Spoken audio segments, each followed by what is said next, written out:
Order! Order! You are an incorrigible delinquent at times. Behave yourself, man!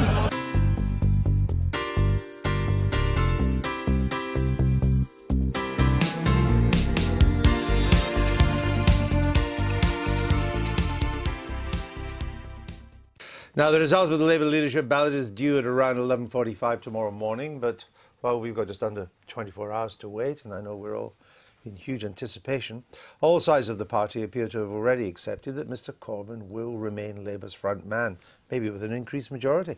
Labour's deputy leader, Tom Watson, said this week that whoever wins the leadership on Saturday, the party needs, quote, to put the band back together. So, if Jeremy Corbyn is re-elected, can the Labour leader get his MPs all singing from the same song sheet? He needs to fill more than 60 unfilled posts in his front bench team. It's a lot. Owen Smith has already said he's going solo and will not serve in a Corbyn shadow cabinet. Chris Bryant, one of Mr Smith's supporters, has urged party colleagues to play their part in reuniting the party with real magnanimity. Nia Griffith, who resigned as Shadow Wealth Secretary in June, you may have missed that, has already said that she would return if asked. More MPs may serve if shadow cabinet elections are reintroduced. That's a plan being proposed by Tom Watson. Chief Whip Rosie Winterton is holding further talks with Mr Watson and Mr Corbyn after Labour's National Executive could not reach an agreement on the matter earlier this week. And what about the party's fan base? 29% of Labour members supporting Owen Smith have told one survey that they would leave the party if Mr Corbyn is re-elected. But whatever happens, Labour has an uphill task to get to #1 in the polls. Speaking on Question Time last night, Liz Kendall, she stood for the leadership this time last year, she got only 4% of the vote, said she wouldn't be joining Jeremy Corbyn's shadow cabinet.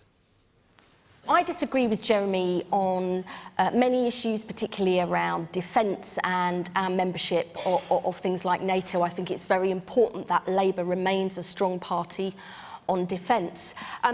You know, whoever is elected, I don't think that I'd put myself forward to serve in the shadow cabinet. We have got some great people who can take the fight to the Tories, but we also need, I think, to do some serious long-term thinking about the future of our party and what we've got to offer to the country, and that's what I'll be focusing on over the coming years. And we're joined now from Middlesbrough by Andy MacDonald, a member of Jeremy Corbyn's shadow cabinet, and in Liverpool by Richard Angel from Progress. That's a centrist pressure group in the Labour Party. Andy MacDonald, let me come to you first. Is there not a danger that you're in a position now that the more support Mr Corbyn gets in the Labour Party, and nobody can be in any doubt of the support he's got from Labour members, but the more support he gets there, the less support he seems to get among Labour voters in the country?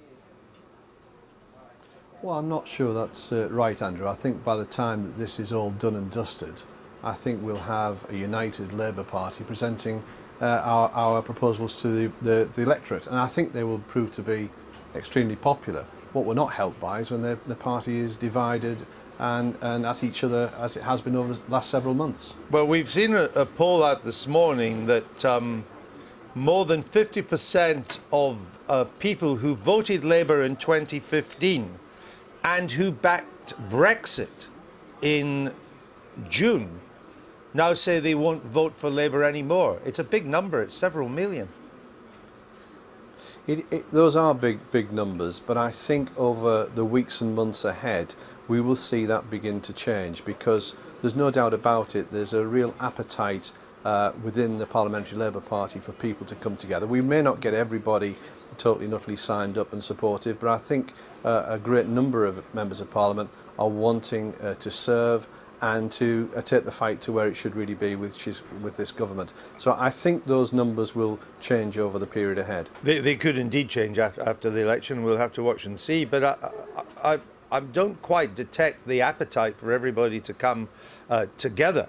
There are a number of leading Labour MPs are saying they will not serve in Mr Corbyn's shadow cabinet, even if he is re-elected by a big majority. And of course, as the boundary changes get underway, we're going to be looking to see how many deselection attempts that there are. That's not the kind of environment to heal divisions, is it? No, but we've got to start that process of healing the divisions. It's vitally important that we do that. And I take your point that there are a number of people who've said that they won't in any circumstances. But I think that may change. I really do. I think once people see that we've got that unanimity of purpose, we saw that being ably led by Angela Rayner opposite the grammar school debate. We were absolutely rock solidly as one on that issue. And I think when Labour comes together like that, it can be a very forceful voice in British politics and present itself as an alternative government. So I think people will be attracted to that over the weeks and months ahead, and slowly but slowly we'll see our fortunes rise in the polls and in any of the elections that come along. I'm confident that that's what's going to happen. Richard Angel, if Mr Corbyn is comfortably re-elected, perhaps even on a bigger margin than he won last year, what should centrist Labour MPs do? Well, all centrist members of the Labour Party should stay, should be forthright about what they believe our party should do going forward. We are united about why the Tories are wrong, but what we've got to do is have the debate about why we're not just an alternative to the Tories, but could actually replace them. And that's what I fear that isn't there as part of the Corbyn project. Well, how many debates you need? You've now had 2 leadership contests in the space of a year. But the debate doesn't end with a leadership question. That is just about who leads us at the front. But Jeremy Corbyn has got to outline his very serious plans about how he's going to aim to get more votes than his Tory opponents, how he's going to not just have the best lines in Parliament to oppose them, which we're yet to see coming forward, but a real plan for being an alternative, not just policy agenda, but an alternative government that can replace the Tories. I mean, and the danger going, is that the more you talk to yourselves and go on about endless debate and discussion, the more the rest of the country's just switching off. I agree with that, and I want to be out there on the doorsteps proudly with the Labour agenda. You just call for more debate. But because we're currently in the wrong position. You talked about how many Labour voters we're losing. 2.5 million people who voted for Ed Miliband just 15 months ago have abandoned the Labour Party right now. That is a big problem. I used to have to go on and argue about why we needed to win votes off the Tories. We're now having to win back people who've previously voted Labour in the most recent election. That's how big Labour's challenge is going forward. And the danger is that if Jeremy Corbyn doesn't show that he wants to bring people in and take them on board, end the abuse that is happening in the Labour Party, lots of good Labour Party members who campaigned for Andy McDonnell and his colleagues at the last general election will walk away and say this party isn't for them.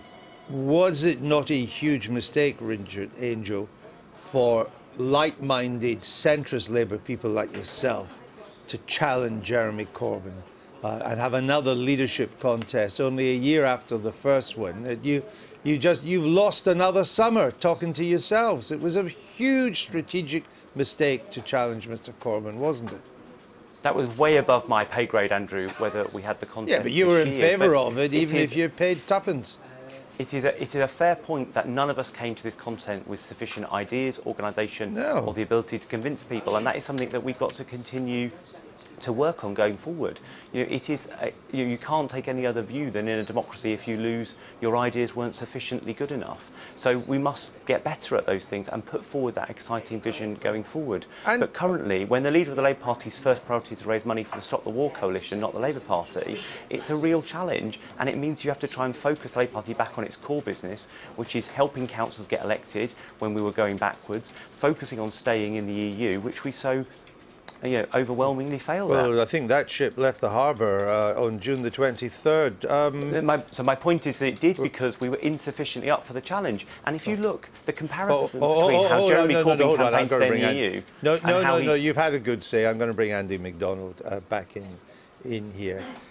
On the European issue, Andy MacDonald, your constituency voted 66% to leave. Do you therefore go along with that, or do you try to find some ways to have another referendum, or do you respect the votes of your constituency? Well, of course you respect the votes of your constituents, but they were angry. They were angry at the status quo, and they made that very clear to me when I was knocking on doors. They were furious about the lot that they'd been dealt. And they saw it with SSI at Redcar when the government walked away and abandoned our steel industry. They were hitting out, and I could understand that quite rightly. People in my constituency felt that they had not had a good deal from the government. I had anti-David Cameron sentiments on the doorstep, and that was translated in a vote to leave the European Union. So we've got to listen to what people are saying, how angry they were about their circumstances, about employment opportunities and the lack of investment in regions such as the northeast of England. So that is understood by me. What does it tell us, Andy MacDonald, about the mood in the Labour Party, that the party staff of Labour from their headquarters have had to be given advice on dealing with a violent and aggressive behaviour at the Labour conference, and that one Labour MP, a Jewish Labour MP, is so worried that she's taking a bodyguard to the conference? What does this tell us about the mood inside your party? Well, I think it tells us, first and foremost, that this is totally unacceptable, the abuse that is going on. But I don't think that the vast majority of people within the Labour Party, we're now at what, 600,000 people. They are good, decent people. They're not offensive and extremist and rude people. So why has the party headquarters felt it necessary to issue this advice? I mean, I've been covering Labour Party conferences since 1973. I can never remember advice being given to deal with violent and aggressive behaviour at the conference. No, I think the mood has changed, and I look to social media, and it seems to be the modern equivalent of road rage. People seem to be free to say what they like on Twitter. I've had the most horrific things said to me for making a comment about something or other. It's not acceptable. What is going on when people feel free to use the most abusive, foul, discriminatory language? People should behave themselves, and I don't care where they come from. They should have some respect and manners, and that applies within the Labour Party and outside it as well. But that's a modern expression of how we go about our business, and I, for one, don't want any part of it. I understand. Well, perhaps the advice won't be required in the end in Liverpool. We shall see. Andy MacDonald, Richard Angel, thank you for joining us, both of you. Thank you. There is always a hope, once you've had a leadership election, that it draws a line under things and that you begin to put the party back together again. But there is now going to be a struggle for the soul of the NEC. There will be more talk about deselection as the boundary changes gather. And I sense that quite a lot of the centrist Labour MPs are not going to join Mr Corbyn's shadow cabinet again. So it's possible that the divisions and the sense of civil war will continue, is it not? Well, I think that that's quite inevitable. I mean, when you talk to former members of the shadow cabinet, they really are at a kind of loss at the moment. There's been talk about sort of this coexistence, which we've seen to a certain extent, you know, even in the run-up to the leadership contest, you know, silence behind Jeremy Corbyn as he, you know, goes forward to do PMQs. And it seems like that may well be what's going to continue. And that is worrying because ultimately they are the opposition, and we do need to have a united opposition, even when we've got a Conservative government with a relatively small majority. They still need to be challenging all the time the decisions that are being come up with. But we seem to be in a position where the grassroots of the Labour Party are in search of a new parliamentary party, and the parliamentary party is in search of a new grassroots. How does that work itself out? Well, it doesn't work, does it? I think that one of there's a binary choice for many of those people who opposed Jeremy Corbyn back in June, early July, and called for him to go. You either stay on the outside or crawl cockroach-like back into the centre. And I think the story of the next few days, in fact, will be that. We won't be all the people who were going to be out staying out, but those people who decide to swallow their pride and get back involved with Jeremy Corbyn and sit around the table with him. I think we could see a few people who give in to the lobbying. There's a desperate attempt by Team Corbyn to phone people up and say you can have any job you want if you come back round the table with us. And I'm told it'll work for a few, and it only needs 5 or 6 to allow Jeremy cover to say, look, they've come back to me. Forget about those who won't, but there have been some who signed back up. Well, it will be a continuing story when Parliament comes back, that's for sure. We've got to get through the Labour and the Tory conferences first. Now, you'll be able to watch the results of the Labour leadership contest live on BBC Two from 11 o'clock tomorrow morning. It's in a special programme hosted by Victoria Derbyshire at the party conference in Liverpool. Now, the result of Labour's leadership election between Jeremy Corbyn and Owen Smith will be announced tomorrow morning as the party starts its annual conference in Liverpool. If Mr Corbyn wins, the many Labour MPs who oppose him will have to decide whether or not they can support him in Parliament. Our political editor, Gary Gibbon, is in Liverpool tonight. Well, what's going to happen? Jeremy Corbyn's going to win, and he's probably going to win quite a bit bigger than he did the first time. That was about 59%. He's going to be comfortably into the 60s, everybody seems to think. He'll then go to the podium and give a short address, I suspect, and he'll be offering an olive branch to the people on the other side of the Labour Party. He's already actually issued a statement to that effect, preempting that slightly, talking about how there needs to be unity in the party and talking about how this contest has been overwhelmingly respectful. You might think you missed that bit of it. He's going to face a big decision, though, quite soon. It's very debatable whether he's made his mind up on it at all. There's a National Executive Committee meeting tomorrow evening, a few hours after he's won again. And the great thing that Labour MPs, a lot of Labour MPs want him to resolve there is whether he will go ahead with elected shadow cabinet positions. Sounds a bit obtuse, not very important. Basically, Labour MPs who deserted the front bench in opposition to Jeremy Corbyn, an awful lot of them say they'll only consider coming back in if there are elections, and they come in strengths, locked arms with their colleagues. I understand Jeremy Corbyn in a series of meetings, one with the Chief Whip tonight, others with trade union leaders and others, is winnowing away at this thing, and some people think he's not that keen on going down this route, and that he thinks he's got enough people who are willing to come back in, who knows how many, maybe up to a dozen or something, without the shadow cabinet elections, that he'll just go for that. And so, all those people who think he's useless, are they just going to sort of slink away and shrug? Well, if there are shadow cabinet elections, an awful lot of them come back in, though not all.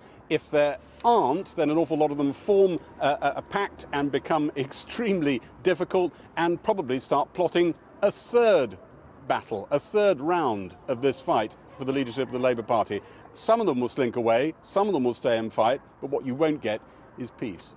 Can't wait for another battle. Gary, thank you very much. It would be a massive shock if Owen Smith were to be elected Labour leader tomorrow, but not impossible. However, it is almost certain that Jeremy Corbyn will win again, and then the battle to restore the party begins. But when one of Corbyn's main backers, the Unison boss Dave Prentice, writes in the Times today that Labour is unelectable, his exact words were, "Labour looks as far away from power and changing the country for the better than at any point in my lifetime. You know there is a Herculean task ahead." Here's our political editor, Nick Watt.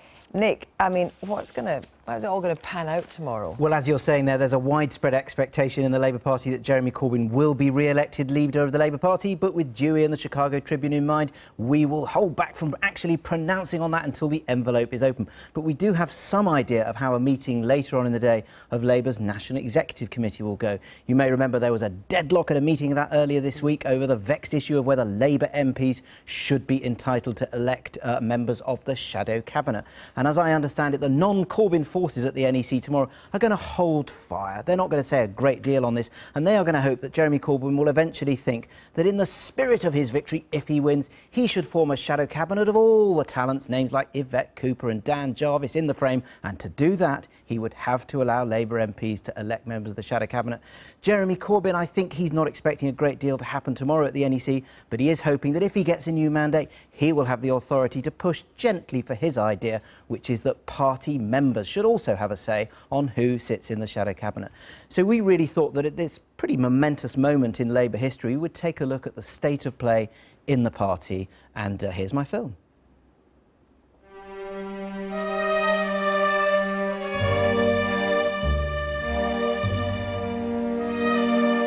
Until just a decade ago, it bestrode the political stage.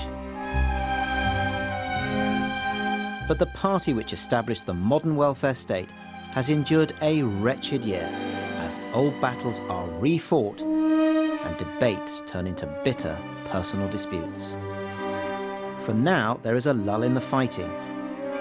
Labour's warring factions have paused for breath as they wait to hear if Jeremy Corbyn has won. It's not since the 1930s, when the pacifist George Lansbury drew adoring crowds, that Labour has been led by such an unlikely prime ministerial figure. Please cheers for the International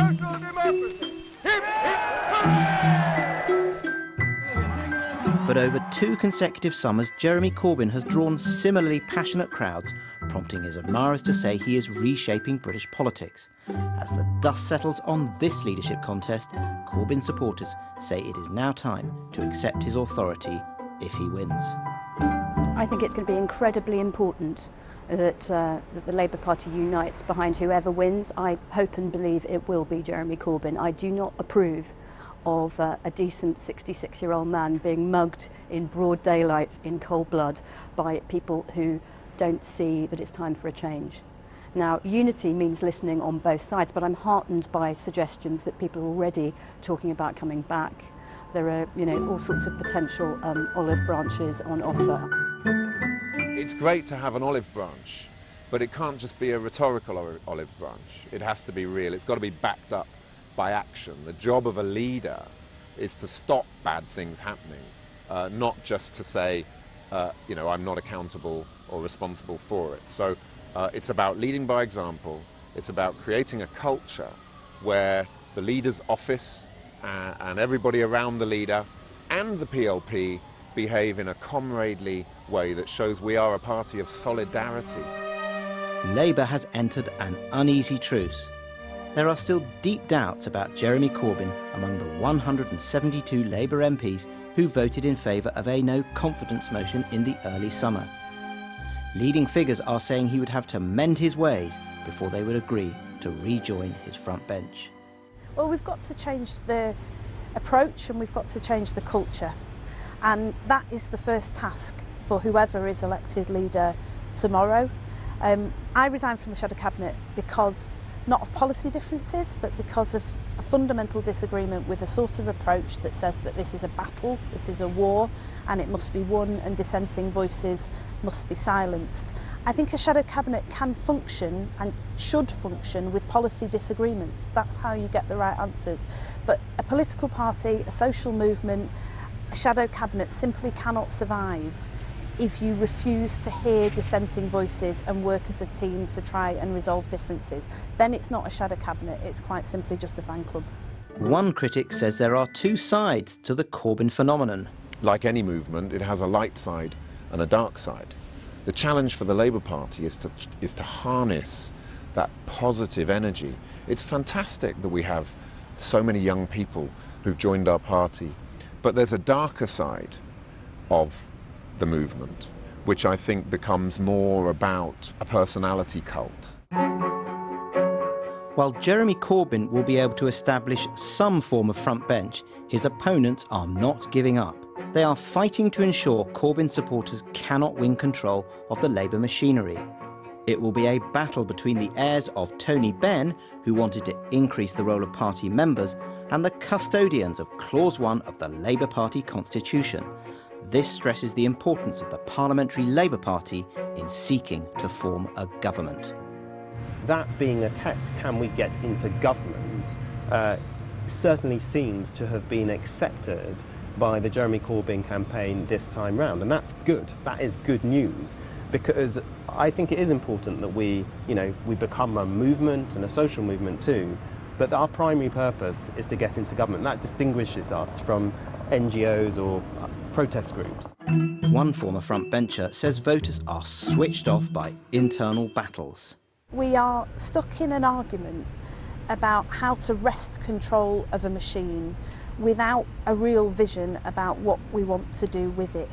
There are real pressing debates going on in this country, and at the moment, because we're locked in this internal war, Labour just simply isn't thinking about them. We're not just failing to be an effective opposition, we're also failing to be an alternative to this Tory government. And frankly, it's unforgivable. The public will not forgive us unless we stop arguing with each other and start to look outwards to the country. Some of Jeremy Corbyn's former comrades on the left believe the party is facing the worst crisis in its history. Well, Jeremy, and I'm sure he would be the first to concede this, is no Tony Benn. But in addition, he never has attained, and I fear he won't, the stature of somebody who could be Prime Minister. We're facing the biggest crisis, I believe, that the party has faced, even compared with the Ramsay MacDonald defection. What was that, 80 years ago or so? and the crisis that followed the 1979 defeat and the breakaway by the Social Democratic Party and the defection of significant numbers of Labour members and leaders, this is more serious. Corbyn's old friend Chris Mullin, who has not supported his leadership, believes that Corbyn has disproved the central thesis of Mullin's own landmark 1982 thriller. In a very British coup, the unseen state ensured that a left-wing Labour leader would fail. It's not the unseen hand of the establishment that's seeking to undermine Labour. The establishment hardly need bother themselves at the moment because Labour's doing a pretty good job of it itself. The contortions in the Labour Party are even causing alarm amongst Tories. Of course, it looks at first sight as if it's to the advantage of one party if its main opponents are in a state of some disarray. But actually, my experience is that the government does a better job of governing if it's got an opposition that's keeping it on its toes. And I hope the Labour Party will, as I think it will because it's a great party, eventually work its way back to a point where we're having a more sensible discussion again. As the warring tribe gathers in Liverpool tonight, there is a growing realisation that Labour can ill afford a repeat of the last year and must push for at least some semblance of unity. My message is, don't leave this party, don't quit it, and splitting it would be disastrous. I think something very exciting has happened. I am one of hundreds of thousands of new members to the Labour Party in recent months. And I would like members of the PLP, many of whom have been in the party all their adult lives, to start feeling encouraged by that and not threatened by it. And hopefully we can bring all of these very exciting forces together and unite. Tomorrow in Liverpool, Labour will clear up the pieces and embark on the next stage of its momentous journey. Nobody has any clue of the destination. I've been